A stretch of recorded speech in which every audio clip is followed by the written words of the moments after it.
तो इससे पहले कि तुम लोग मुझे गालियां देना शुरू हो जाओ, मैं पहले कह दूं कि मैंने बोरूटो का एनिमे नहीं देखा, मैंने मांगा पढ़ी है, ठीक है।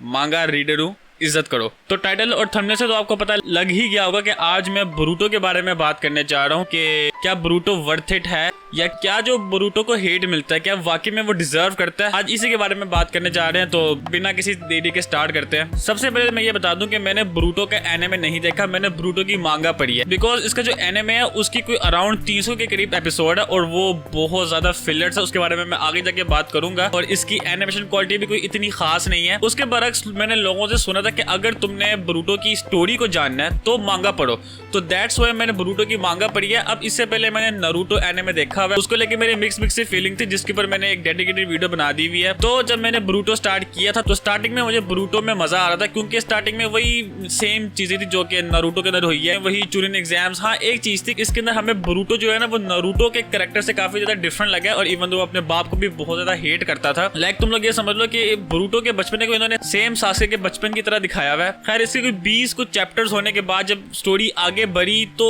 मैं उसके अंदर अपना इंटरेस्ट खोना शुरू हो गया था। इवन दो एक पॉइंट आ गया था कि मैं सोच रहा था कि मैं बोरूटो ड्रॉप कर दूं, लेकिन मैंने बोरूटो ड्रॉप नहीं करना था, क्योंकि मैंने सुना था कि इसका जो ब्लू वर्टेक्स है वो बहुत ज्यादा कमाल है। लाइक बोरूटो की बहुत ज्यादा हाइप है, हर जगह उसके बारे में बातें होती हैं, जब भी कोई नया चैप्टर आता है वो ट्रेंड मार रहा होता है। Just because of blue vertex मैंने अपने आप को बहुत ज्यादा पुश किया गया, चलो कुछ नहीं होता, पढ़ लो इसको, थोड़ा सा इंटरेस्ट बना ले। लाइक बोरूटो के सीजन 1 में सिर्फ 80 चैप्टर्स है, तो मैंने कहा चलो थोड़ा पुश करके 80 चैप्टर्स तक बंदा पहुंच जाए, उसके बाद आराम से ब्लू वर्टेक्स पढ़ेंगे। इंटरेस्ट खोने की एक सबसे बड़ी वजह ये भी थी कि इसका आर्ट स्टाइल बहुत ज्यादा फजूल है। लाइक बोरूटो की जो आर्ट है वो इकेदा सेंसे ने की है। अब इकेदा जो है नारुतो की मांगा के अंदर उसका मेन काम था बैकग्राउंड बनाना, या एक दो कैरेक्टर्स जो कि उसने ड्रा किए, उसके अलावा उसका और कोई काम नहीं था। अब एक ऐसे बंदे को जिसने सिर्फ बैकग्राउंड बनाया है वो उठ के पूरी मांगा ड्रा कर रहा है, तो इसीलिए बोरूटो की मांगा के अंदर आपको एक चीज की बहुत ज्यादा कमी फील होगी, वो है इसका बैकग्राउंड। खाली बैकग्राउंड और व्हाइट बैकग्राउंड दिखाया हुआ है, या बिल्कुल हल्की सी डिटेल दी हुई है, कोई शैडो, कोई शेडिंग वेडिंग कुछ भी नहीं है। और लाइक आप खुद देख लो, मैंने इससे पहले वन पंच मैन में पढ़ रहा था, अब वन पंच मैन पढ़ने के बाद मैं सीधा बोरूटो में शिफ्ट हो गया। लाइक आप जस्ट इमेजिन करो, ये आर्ट देखने के बाद जब मैं बोरूटो की मांगा के अंदर आया था उसके अंदर मुझे इस किस्म की आर्ट दिखी थी, तो मेरा मूड थोड़ा ऑफ होना शुरू हो गया था। और अगर मैं बोरूटो की जो 80 चैप्टर्स हैं सीजन 1 में, उसके बारे में अगर मैं बात करूं तो मेरी बहुत ज्यादा मिक्स सी फीलिंग्स है। लाइक स्टार्टिंग में मुझे अच्छा लग रहा था बोरूटो अराउंड 20 चैप्टर्स तक, उसके बाद मुझे बहुत ज्यादा फजूल लगा। मैंने कहा था कि मैं इसमें अपना इंटरेस्ट खोना शुरू हो गया था। फिर एंडिंग में इन्होंने स्टोरी पे आगे जो फिरकी मारी है कि सबकी याददाश्त चली गई है और बोरूटो को एज अ विलन दिखा रहे हैं, वो मुझे बहुत ज्यादा अच्छा लगा। वो एंड के जो 4-5 चैप्टर्स थे उसमें मेरा इंटरेस्ट बना रहा था। दैट्स व्हाई मुझे ब्लू वर्टेक्स जो वो काफी ज्यादा अच्छी लगी है। ब्लू वर्टेक्स में अब टाइम स्किप हो गया है, और टाइम स्किप के बाद जो बोरूटो की लुक्स है, ओ भाई साहब सेक्सी लग रहा है, फुल एटीट्यूड बॉय आया हुआ है। लाइक सीजन 1 में जिस तरह उसको बेवकूफ और लाइक विदाउट एनी प्लानिंग का उसको दिखाया हुआ था, अब ब्लू वर्टेक्स के अंदर वो पूरी प्लानिंग करता है, सारे कॉन्सिक्वेंसेस वो देखता है, उसके बाद वो फाइट के अंदर आता है। वो मुझे बहुत ज्यादा अच्छा लगा था। और लाइक बोरूटो की जो एंट्री थी ब्लू वर्टेक्स के अंदर, ओ भाई साहब बहुत ज्यादा कमाल। एक और प्लस पॉइंट, ब्लू वर्टेक्स के अंदर आके जो ड्राइंग है वो काफी ज्यादा इंप्रूव हो गई थी, इवन दो बैकग्राउंड अभी भी नहीं है। इन शॉर्ट मैं यही कहूंगा कि यार बोरूटो की जो ब्लू वर्टेक्स है वो काफी ज्यादा अच्छी है। लाइक अगर उसका कंपेयर बोरूटो की पिछली मांगा से करें तो ये मांगा काफी ज्यादा अच्छी है। अभी तक 15 या 16 चैप्टर आए हुए हैं, मुझे उसमें काफी ज्यादा मजा आ रहा है। बोरूटो की मांगा पढ़ते हुए मुझे एक चीज बहुत फील हुई है। हम सबको पता है कि बोरूटो की स्टोरी में लिखने के लिए इतना कुछ नहीं है, तो वो साफ साफ दिख रहा है कि भाई स्टोरी खींची हुई है। अब वो बोरूटो के अंदर इतनी अच्छी तरह नहीं खींच रहे, मुझे ऐसा फील हुआ। जो मैंने नारुतो की वीडियो बनाई थी मैंने उसमें भी ये चीज कही थी कि मुझे नारुतो में भी ये इशू रहा था कि यार ये स्टोरी बहुत ज्यादा खींची हुई है। एंडिंग में एकदम से कागोया आ गई, बहुत ज्यादा रश एंडिंग थी कि अचानक से कागोया आ गई और फाइट सारी खत्म हो गई। अब ये तो बात होगी मांगा की। अब अगर एनिमे के बारे में बात करें तो मैंने एनिमे क्यों नहीं देखा, उसके पीछे तो सबसे बड़ी रीजन है स्टूडियो पीरियड। अब मुझे पता है कि भाई वो ब्लीच का 1000 ईयर ब्लड वॉर भी एनिमेट कर रहा है और उसकी एनिमेशन काफी ज्यादा अच्छी है,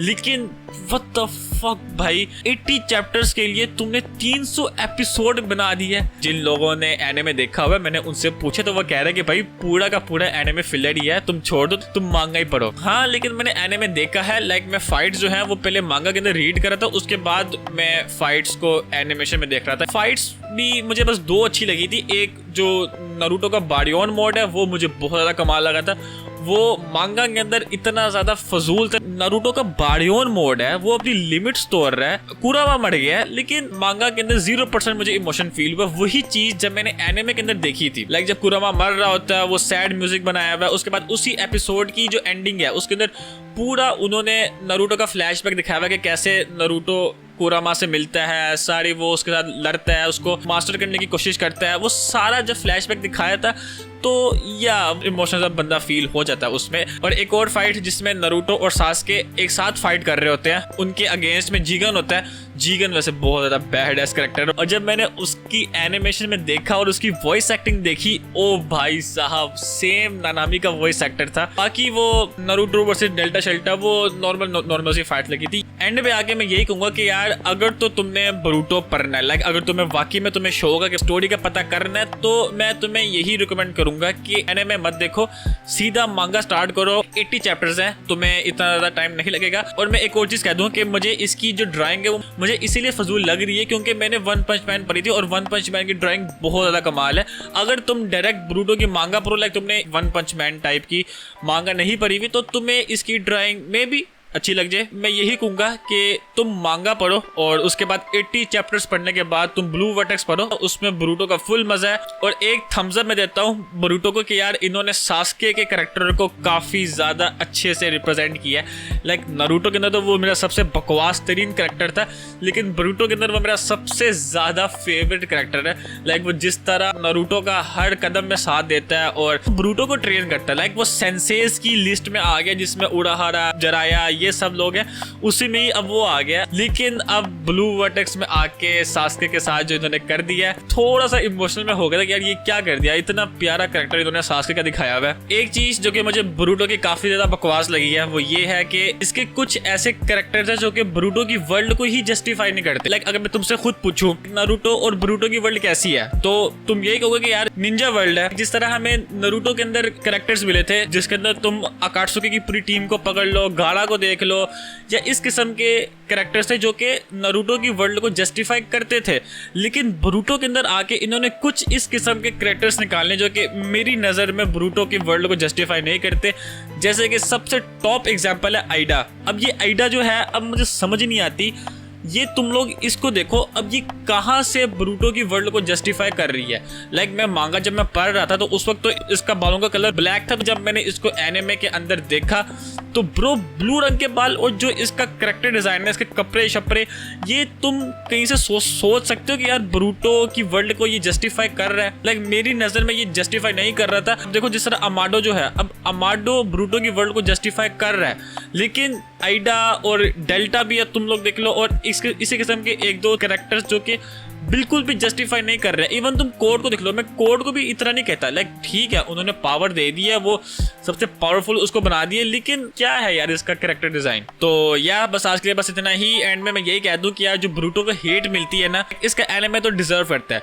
इसकी मांगा मैं कहता हूँ कि ब्लू वर्टेक्स को बिल्कुल भी डिजर्व नहीं करता, और इसका जो पिछली वाली मांगा है उसको कुछ पॉइंट्स पे मैं कहता हूँ कि वो डिजर्व करता है। तो यह बस आज के लिए बस इतना ही। आई होप आपको आज की वीडियो पसंद आई होगी। आइए तो हमारे इस चैनल को सब्सक्राइब कर दें, और मैं मिलता हूँ आपको अपनी किसी नेक्स्ट वीडियो में। तब तक के लिए अल्लाह हाफिज़ एंड सायोनारा।